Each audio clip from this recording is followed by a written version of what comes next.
My name is Alara Vance. For the past 15 years, I have lived in Port Blossom, a city that clings to the coastline like a determined muscle, its air a constant, gentle marriage of salt and roses. My home is a small cottage, painted the color of seafoam, with a garden that is my sanctuary and my life's work. I'm a landscape designer, specializing in heritage gardens and native flora. I find peace in the patient, silent language of plants, the slow unfurling of a fern frond, the stubborn resilience of a wildflower pushing through a crack in the pavement. It's a world of quiet growth and predictable seasons, a world that made sense to me. My husband, Julian, operates in a different world entirely. His is a universe of sharp angles, high-stakes ventures, and the relentless hum of ambition. When we first met, I was drawn to that energy like a moth to a flame. He spoke of building empires, of changing the world with disruptive technology, and his passion was so bright, so intoxicating, that it was impossible not to be swept up in it. I believed in him, in the future he painted with such dazzling, confident strokes. I saw his drive as a virtue, his charm as a gift. Over the years, however, I began to see the other side of that brilliance. His ambition wasn't a fire that warmed, it was a furnace that consumed. It consumed his time, his empathy, and, increasingly, his respect for the quiet, steady world I inhabited. My work was a cute hobby. My desire for a peaceful evening at home was a lack of drive. He had a way of framing his needs as our shared goals, and my own as quaint, unimportant distractions. Still, I loved him, or at least, I loved the man I remembered, the one whose dreams I had once so eagerly wanted to help build. I never imagined that he would one day decide the foundation for his empire should be built from the rubble of my own history. That is what brought me to this moment. I had just returned from a week-long botanical conference in the Pacific Northwest, my mind full of ancient redwoods and rare alpine flowers. My suitcase was still by the door when Julian greeted me in the living room, a smile playing on his lips that was both triumphant and unervingly slick. "Alara, you're back," he said, his voice a little too loud, a little too casual. It was the tone he used when he'd made a unilateral decision he was certain I would eventually applaud. An alarm bell, soft but insistent, chimed in the back of my mind. "I am," I replied, my voice more cautious than I intended. I set my carry-on bag down beside the old oak chest. The air in the house felt different, charged with his energy. "What's with the smile?" "Oh, it's nothing," he said, waving a dismissive hand. He leaned back against the arm of our linen sofa, a posture of feigned nonchalance. "Well, I suppose you'll find out eventually. Let's just say I made a significant strategic move for the business while you were away." I felt my shoulders tense. His strategic moves often had unforeseen consequences for my own plans, my own life.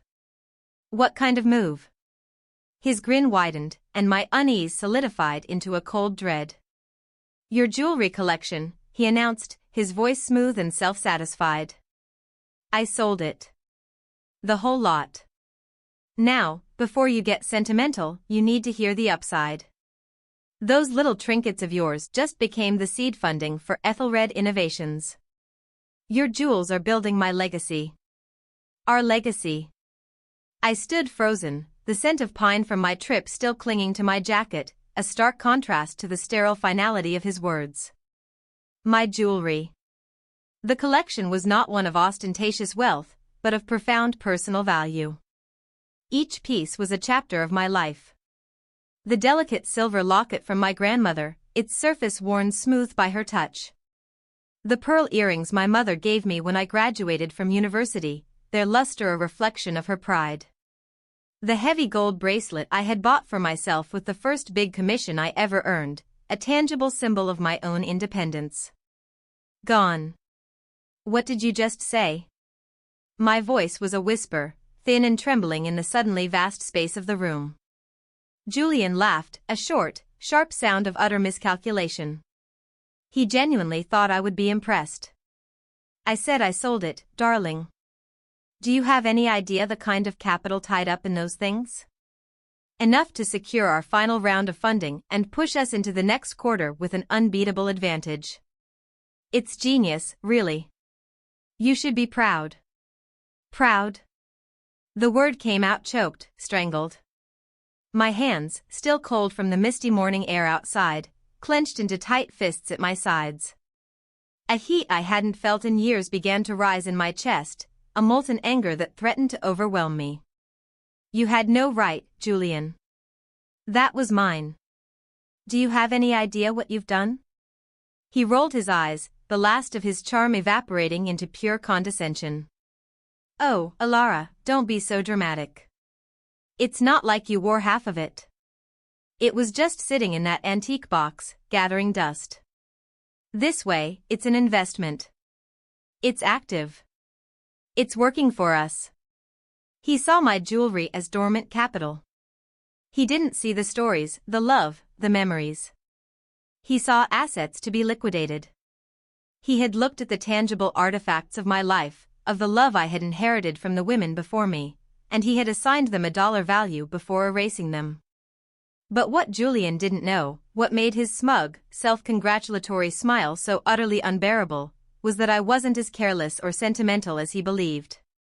A few months prior, after a neighbor's house was burgled, a quiet fear had prompted me to take a modern precaution. My most cherished pieces, the ones whose loss would be a true amputation of my past, were fitted with tiny, discreet GPS trackers, no bigger than a grain of rice, embedded within their clasps.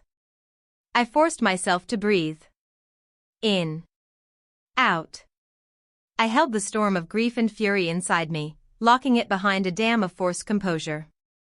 He thought he had played his winning hand. He thought this was the end of the conversation. But as I stood there, meeting his triumphant gaze with a chillingly calm expression, I knew this was only the beginning.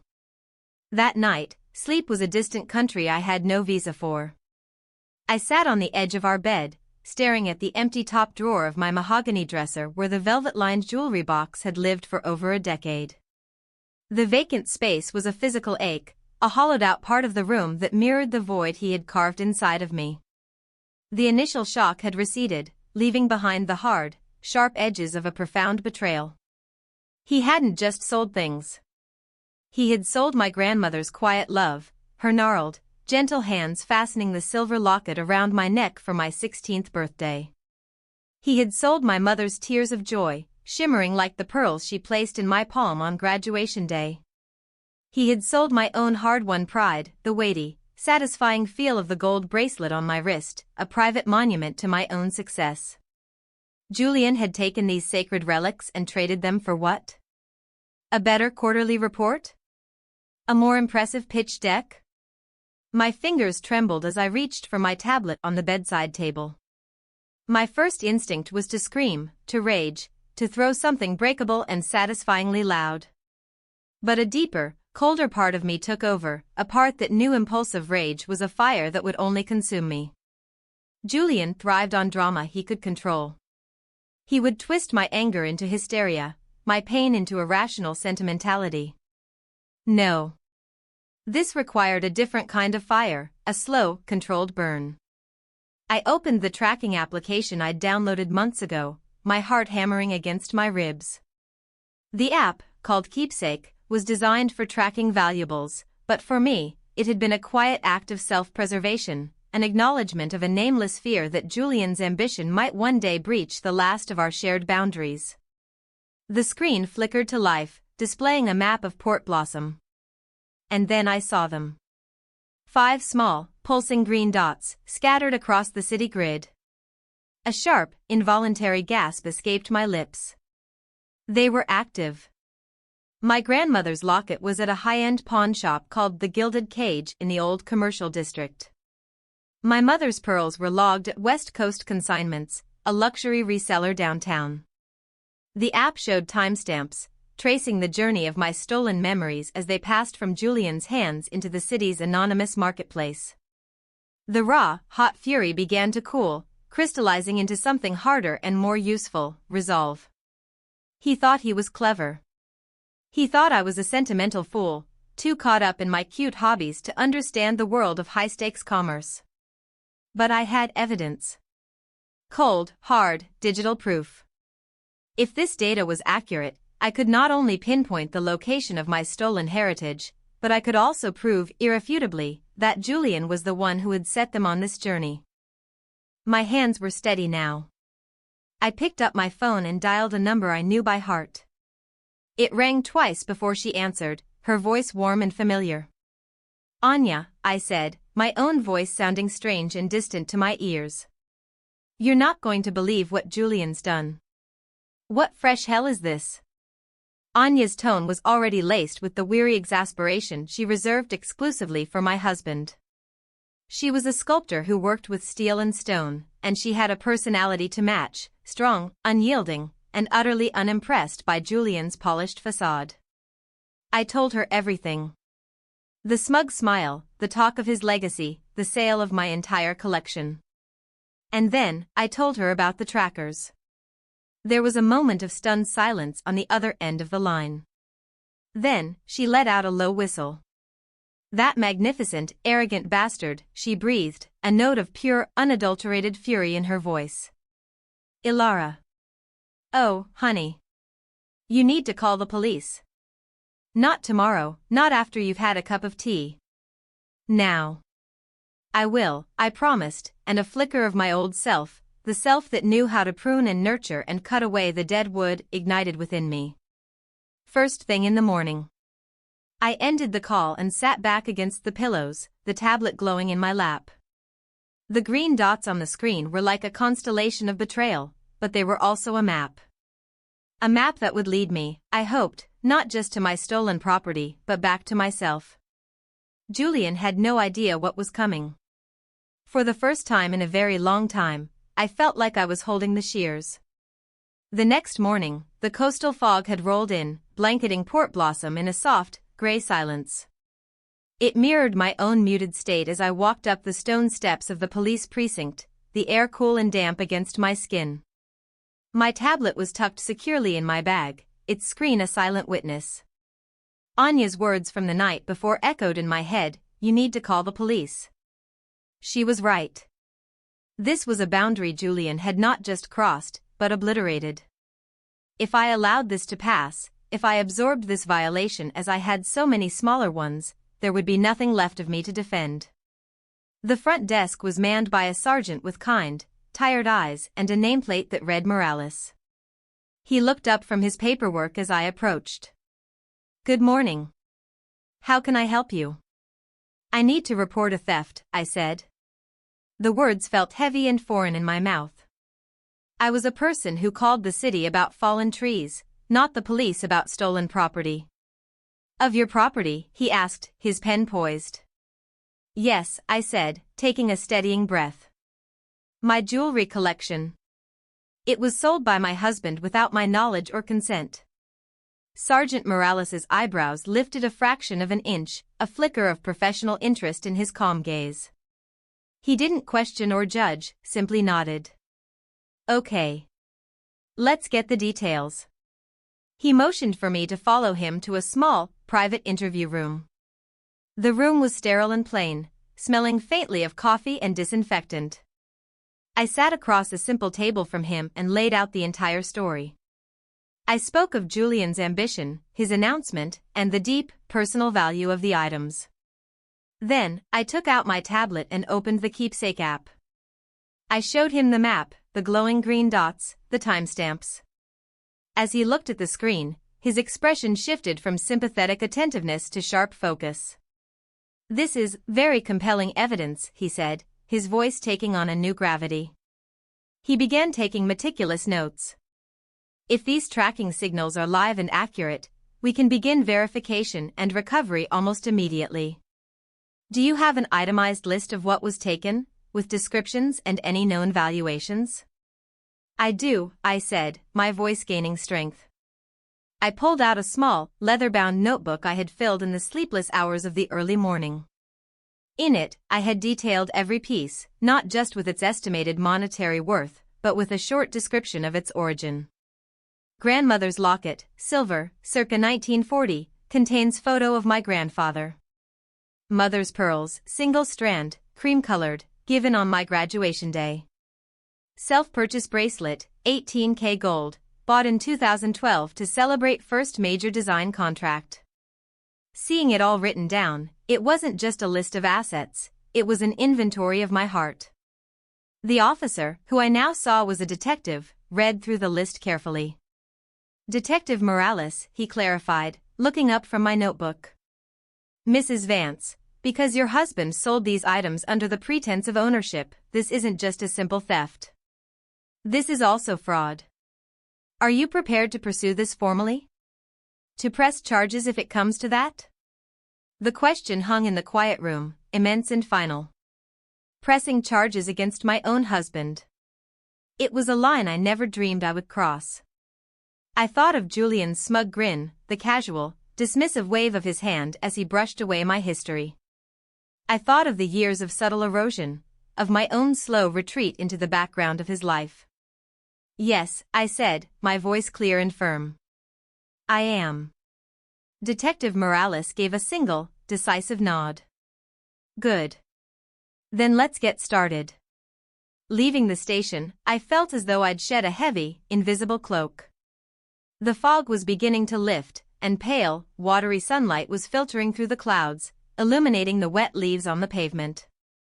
A complex cocktail of emotions swirled within me, the profound relief of being heard and believed, the lingering, bitter anger at Julian's callousness, and a powerful, unfamiliar surge of determination. For years, I had chosen peace over conflict, yielding ground for the sake of a quiet life.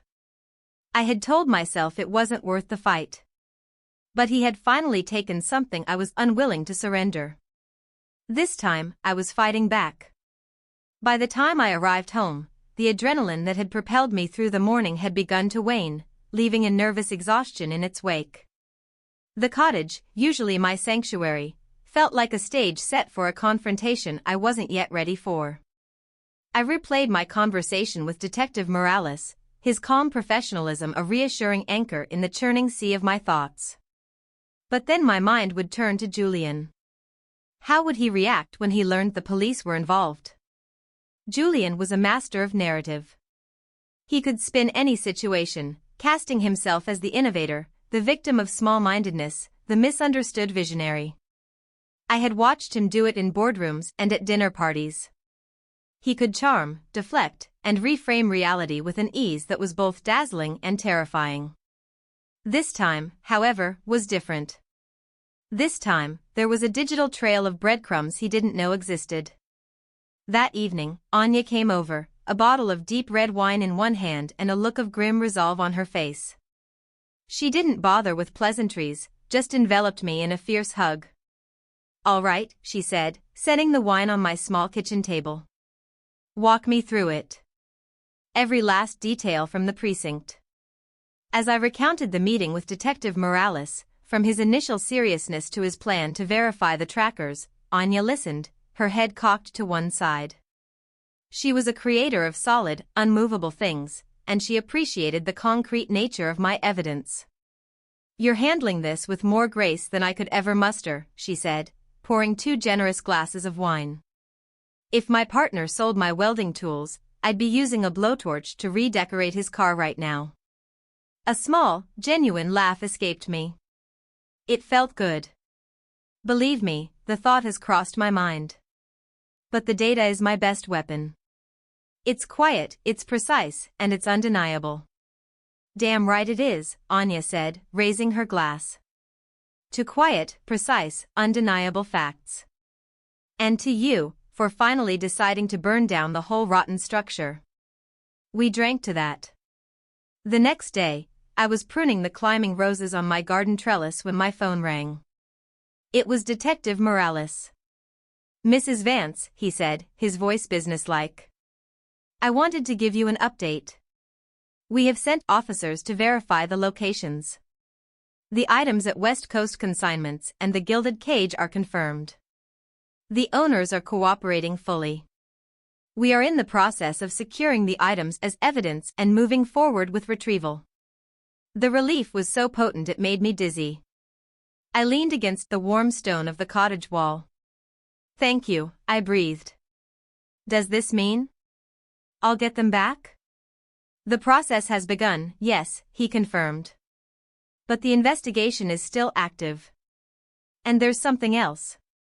When we began looking into the transactions from the sale, we flagged some unusual activity in your husband's business accounts. I don't want to cause you undue alarm, but there's a possibility this goes deeper than just the sale of your jewelry. My stomach clenched. Deeper? What do you mean? We're seeing some large, irregular transfers and questionable invoicing linked to Ethelred Innovations, he explained carefully. It's preliminary, but we'll need to investigate further. It's possible your husband's strategic move was more of a desperate one. I hung up the phone, the pruning shears feeling heavy and useless in my hand. The roses, with their thorns and delicate petals, suddenly seemed like a metaphor for my marriage. I had spent so long tending to the beautiful parts that I had ignored how badly the thorns were wounding me. And now, it seemed, the rot I had suspected was running far deeper than the roots I could see. Julian hadn't just betrayed me for the sake of his ambition, he might have been hiding a whole other life of deception. The idea that Julian's betrayal was not a single, catastrophic act but a symptom of a much deeper deceit settled over me like the coastal fog, chilling and pervasive. I spent the rest of the day in a disquieted haze, moving through my garden, my hands in the soil, but my mind miles away. I replayed Detective Morales's words, this could be bigger than we initially thought. What else had Julian been doing? What other lines had he crossed in his relentless pursuit of success? That evening, I decided I couldn't wait for the investigation to unearth the truth. I needed to see his face when I confronted him. When Julian walked through the door just after 8, he was radiating that familiar, frustrating confidence. He loosened his tie, tossed his keys onto the antique console table, and smiled. Long day. The Valley investors are finally seeing things my way, he announced. What's for dinner? I'm starving. His casual domesticity was so jarring, so completely disconnected from the wreckage he had made of my emotional world, that my carefully constructed dam of composure finally broke. Julian, I said, my voice low and tight. I stepped out from the kitchen, wiping my hands on a dish towel, and crossed my arms. We need to talk. Right now. His smile faltered, replaced by a guarded, wary look. He was adept at sensing shifts in atmospheric pressure. What's wrong? What's wrong? I repeated, my voice sharpening with a metallic edge of disbelief. You sold my family heirlooms to fund your legacy, and now, as a direct result, the police are investigating you for fraud. The color drained from his face. For a split second, I saw pure, unadulterated panic in his eyes before he quickly masked it with indignation. The police? What are you talking about? Helen, I didn't steal anything. It was marital property. It was an asset. I was putting it to work for us. I let out a harsh, humorless laugh. Don't you dare try to spin this, Julian. Not to me. You stole from me. And now, because you were so careless, the police are looking into the finances of Ethelred Innovations. They seem to think there's more to your strategic moves than you've been letting on. His expression curdled from defensive to furious. You went to the police, he hissed, taking a step toward me. Behind my back? You're turning a private matter into a public spectacle. Why couldn't you just trust me? Why couldn't you talk to me like an adult? Because talking to you is like talking to a brick wall with a charming smile. I shot back, my voice rising with all the frustration I had swallowed for years. You don't listen, you deflect, you reframe everything until you're the hero of the story. Well, you can't reframe data, Julian. You can't charm your way out of a digital trail. There's evidence, and for once in your life, you are going to have to face consequences that you can't talk your way out of. He stared at me, his jaw clenched, his mind clearly racing as he tried to find an angle, a way to regain control of the narrative. But there was none. You've made a terrible mistake, Elara, he said, his voice dropping to a low threat. If you think you can tear down everything I've built, you have no idea who you're dealing with. I stood my ground, my heart hammering but my resolve like steel. No, Julian. The mistake was mine, for trusting you for far too long. But that mistake is now corrected. The silence that followed was thick and suffocating. He glared at me, his usual arsenal of persuasive rhetoric utterly failing him. He was a man who always had a plan, an answer, an escape route. For the first time, I saw him for what he was, cornered. Without another word, he turned on his heel and stormed out of the kitchen, the back door slamming shut behind him with a sound that felt like a final, splintering crack in the foundation of our marriage. I stood there, breathing heavily, the scent of night-blooming jasmine wafting in from the garden. This was no longer about getting my jewelry back. This was about getting my life back. And I wasn't backing down. The days that followed were a strange limbo. Julian was a ghost in our home, leaving before I woke and returning long after I had gone to bed. The silence was a living entity, filled with unspoken accusations and the heavy weight of what was to come. I found my solace where I always had, in the garden. I spent hours on my knees, weeding, planting, turning the soil. The physical work grounded me, the patient rhythm of tending to living things a balm to my fractured spirit. 2 days after our confrontation, I received another call from Detective Morales. His voice was steady, but carried a new weight of official procedure. Mrs. Vance, we've recovered 3 of the items so far, the locket, the pearls, and the gold bracelet. They are being held as evidence, but they are secure. The other pieces are being actively traced. However, the investigation has taken a significant turn. I sat down on the small wooden bench by my back door. What kind of turn? The financial irregularities we flagged in your husband's business are more serious than we first suspected. We've subpoenaed records from Ethelred Innovations. The initial findings suggest a pattern of fraudulent invoicing and potential embezzlement. Some of the funds from the jewelry sale appear to have been used to cover shortfalls from these other activities. I closed my eyes, a wave of sickness washing over me. It wasn't just ambition.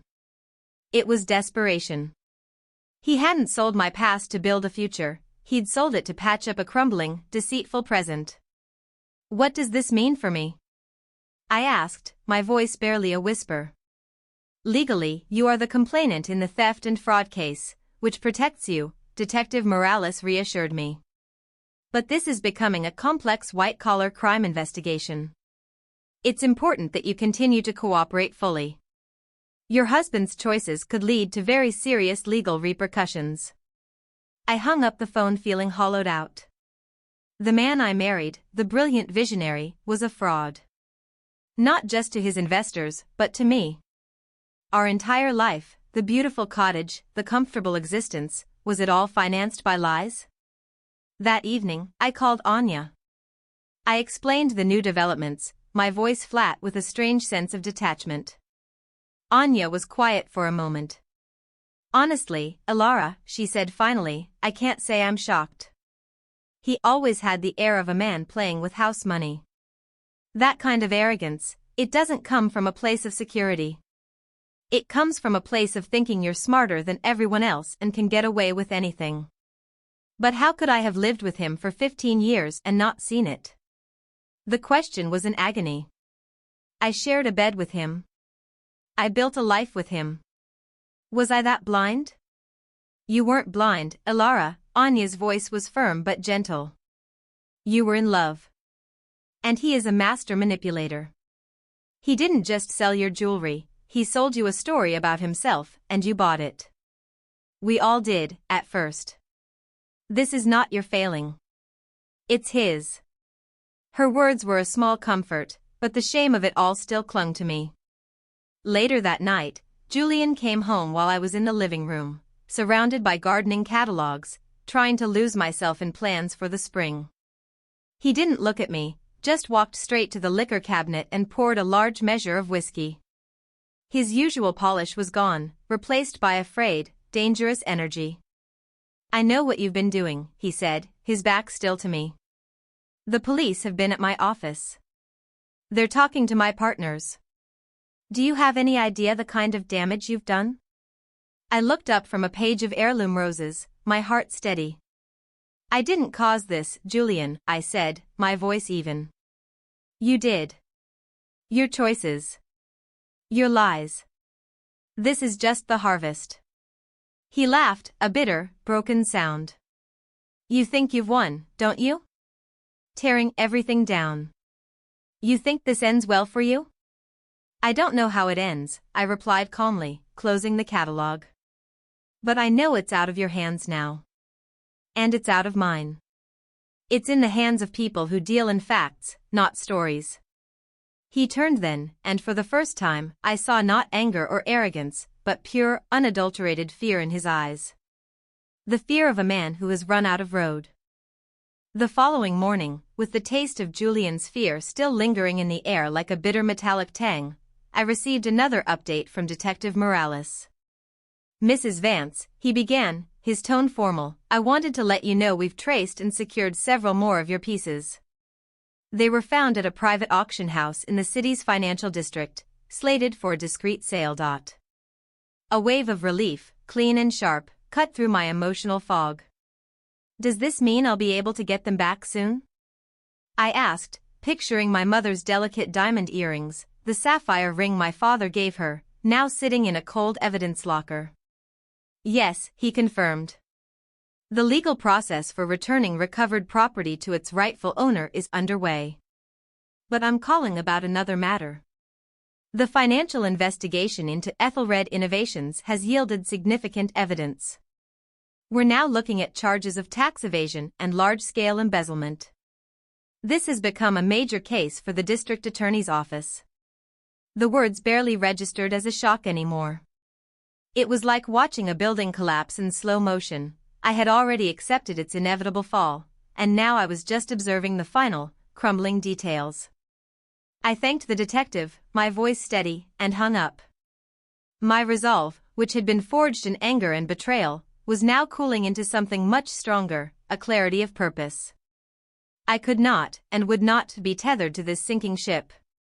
That afternoon, I walked into the calm, quiet office of a lawyer Anya had recommended. Her name was Eleanor Vance, coincidentally sharing my surname, which felt like a strange, small omen.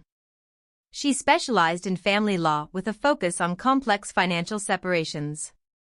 Her office was filled with thriving houseplants, and I took it as a good sign. I laid out the entire story, from the sale of the jewelry to the burgeoning criminal investigation. She listened patiently, her expression unreadable as she took neat, precise notes. This is a significant entanglement, she said when I finished, her voice calm and measured. But the good news is, by reporting the initial theft, you've legally established yourself as a victim of your husband's criminal activities, not a party to them. That is a crucial distinction. We can file for a formal separation immediately, and petition to freeze your personal assets to shield them from any fallout from his business dealings. Hearing her use the words formal separation and criminal activities in the same breath was both terrifying and profoundly liberating. This was real. This was happening. I was taking a concrete step to sever the legal and financial ties that had bound me to Julian's sinking empire. His business debts, the investigation, could I be held liable? I asked, the fear a cold knot in my stomach. That's precisely what we need to prevent, Eleanor said, her gaze direct and reassuring. By filing for divorce now and demonstrating your lack of involvement, we build a firewall. His storm does not have to be your shipwreck. I left her office clutching a folder of documents, the crisp paper a tangible representation of my path forward. Later that evening, as I sat at my kitchen table, reviewing the initial separation agreement, Anya called. How did it go with Eleanor? She asked. Is she as much of a shark as I said? She's a shark with a green thumb, I said, a small smile touching my lips. I think she's perfect. For the first time in weeks, Anya, I feel, in control. It's daunting, but it feels right. Of course it's right, Anya said, her voice filled with a fierce pride that brought tears to my eyes. You are taking back your life, Ilara. Piece by piece. You're stronger than you've ever given yourself credit for. Don't you ever forget that. As I hung up, I looked at the stack of legal papers. The road ahead was long and likely fraught with difficulty. But for the first time in a very long time, I felt like I was the one holding the map. 2 days later, I was sitting across from Detective Morales again, this time in his cluttered but organized office at the precinct. He had an evidence manifest in front of him. "Mrs. Vance, as you can see, we have successfully traced and recovered almost every item on your list. The cooperation from the consignment shops and the auction house has been total once they understood the fraudulent nature of the sales." I scanned the list, my eyes catching on familiar descriptions: sapphire ring, diamond bracelet, antique cameo brooch. A profound sense of gratitude washed over me. "And Julian?" I asked quietly. "What happens to him?" Detective Morales leaned forward, his expression serious. "The evidence of embezzlement and tax fraud is overwhelming. The district attorney is preparing a comprehensive indictment. Between the theft of your property and the corporate crimes, he is facing a number of felony charges. He is not going to walk away from this." I nodded slowly, absorbing the finality of his words. There was no satisfaction in his downfall, no triumphant joy. There was only a deep, weary sadness for the man he could have been, for the life we might have had if his ambition hadn't been poisoned by deceit.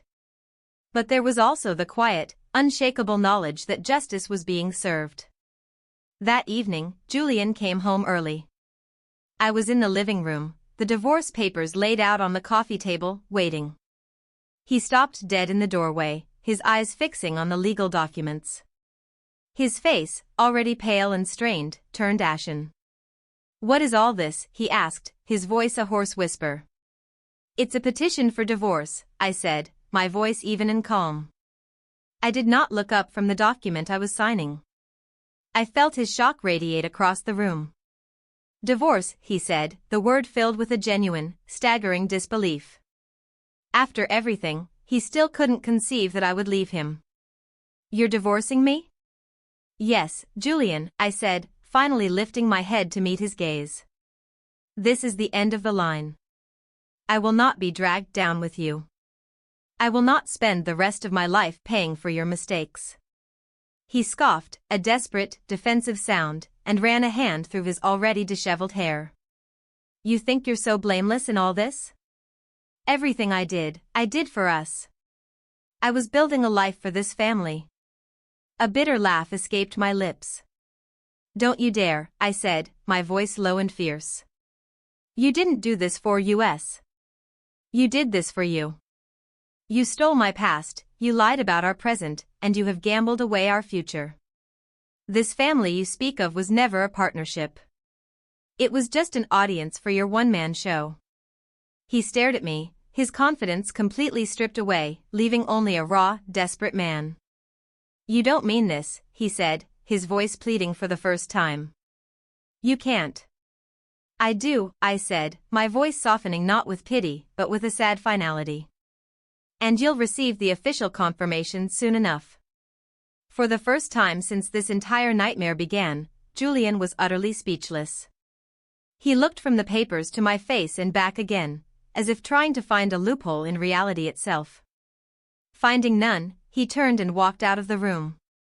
A moment later, I heard the front door close with a quiet, defeated click. Not a slam, but a surrender. I exhaled a breath I felt like I had been holding for 15 years. It wasn't the end of my marriage that I was marking. It was the beginning of my reclamation. The day the divorce papers were officially served was quiet and anticlimactic. My lawyer, Eleanor, called to confirm. "Helen," she said, using my first name for the first time, "the papers have been delivered. The process is in motion." "Thank you, Eleanor," I said softly, looking out my kitchen window at the garden, where the first of the autumn crocuses were pushing through the soil. "I know this is never easy," she added, her voice kind. "But you have navigated this with extraordinary strength and grace. Focus on your next chapter. We'll handle the rest." After the call, I made myself a cup of tea and sat on my back steps, breathing in the crisp, clean air. For weeks, my life had been a tempest of anger, betrayal, and legal complexities. But now, a profound calm was settling in. The storm had passed, and I was left standing in its quiet aftermath. A few days later, Detective Morales called with one last update. "Mrs. Vance, I wanted to personally let you know that formal charges have been filed against your husband. He faces multiple counts of grand larceny, embezzlement, and tax fraud." A wave of relief, final and cleansing, washed over me. It was done. "Will I be able to get my things back now?" I asked. "Yes," he replied. "The evidence has been processed. You can come down to the precinct and reclaim your property. More importantly, the system is holding him accountable. Justice is being done." When I hung up, a surprising realization dawned on me. The burning anger was gone. The obsessive need to see him punished had faded. I was no longer consumed by what he had done to me. I was simply ready to move forward, to turn my face toward the sun. That evening, I met Anya for dinner at a small seaside restaurant. She raised her wine glass, her eyes sparkling. "To Alara Vance," she said with a broad grin. The woman who discovered her own foundation was made of bedrock, not sand. I laughed, a real, unburdened laugh, and clinked my glass against hers. "I don't know about bedrock, but I'm learning I'm not as fragile as I thought." Anya leaned forward, her expression turning serious. "You took back control, Alara. You set a boundary of fire and refused to let him cross it. That's not just strength, that's wisdom." Her words stayed with me as I drove home, the headlights cutting through the gentle dark. For so long, I had allowed Julian's colossal ambition to make me feel small, my passions trivial. But in fighting for the tangible symbols of my past, I had rediscovered the intangible value of myself. A week later, I went to the precinct. A clerk brought out a series of velvet-lined trays. There they were. My grandmother's locket, my mother's pearls, the bracelet I had bought myself.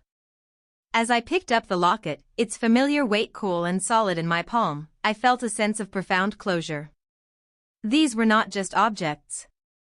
They were anchors to my history, talismans of love and survival.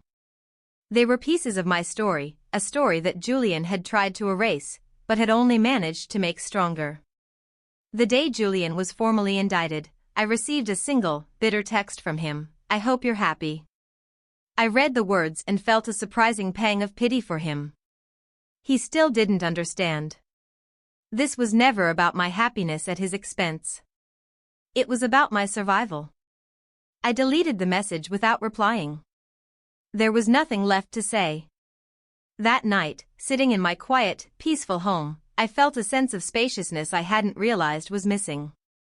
The house was no longer just a shared space, it was mine. The silence wasn't empty, it was full of possibility. I had learned how to set boundaries, how to fight for what mattered, and, most importantly, how to distinguish between what can be broken and what is truly unbreakable.